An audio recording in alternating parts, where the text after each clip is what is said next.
1 মাসের রিচার্জ শেষ হওয়ার পর। কি ব্যাপার এই তো অনেক কিছু ঘুরছে, গোল গোল গোল গোল গোল করে ঘুরছে কেনটা? আমার ব্যাটাকে ফোন করে জানাই তো কেন চলছে না। কে রে বে তুই? আপনার রিচার্জ শেষ হয়ে গেছে, তাই আপনার মোবাইল পরিষেবা কে বে তুই? দেওয়া হয়েছে। কলিং এবং ইন্টারনেট পরিষেবা চালিয়ে যেতে ও আমার ব্যাটাকে দে, তোকে দরকার নাই। ওই শালা আজকে আসুক, কোন মেয়ে ছেলেকে ফোন দিয়েছে শালাকে, আমি দরকারে শালাকে ফোনে পাই না। আর কোন মেয়ে ছেলে তুই বারবার ফোন শালা আসুক বাড়িতে, শালাকে মেরে আত্মারা করে দেবো। বাবা তুই আইছিস? তোমার লেগে বিরিয়ানি নিয়ে আনছি। তোর বিরিয়ানি আমি খাবো না এখন। কেন বাবা কি হলো? তো কোন মেয়ে ছেলেকে ফোন দিয়েছিস বল। আমি তোকে ফোন করছি আর ওই মেয়ে ছেলে শুধু ফোন ধরছে, কেন ধরছে বল? দেখি। আপনার রিচার্জ এই যা, মেয়ে ছেলে ফোন ধরছে।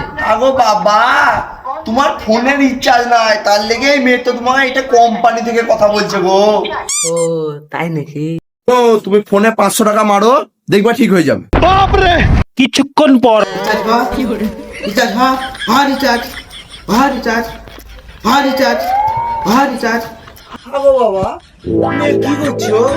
কেন ফোনে টাকা মারছি? আর তোমাকে ফোনে টাকা মারতে বলেছি, দোকানে চলে গেতে ওরাই অনলাইনে তোমাকে মেরে দিত, টাকাটা ক্যাশ নিত, তোমার রিচার্জ হয়ে যেত। কেন করছো দা? মানে তুই তো বললি ফোনে টাকা মারতে, আমি এরকম এরকম আজকে পয়সা। তুমি কি হালকা হুঁস পাগলা আছো?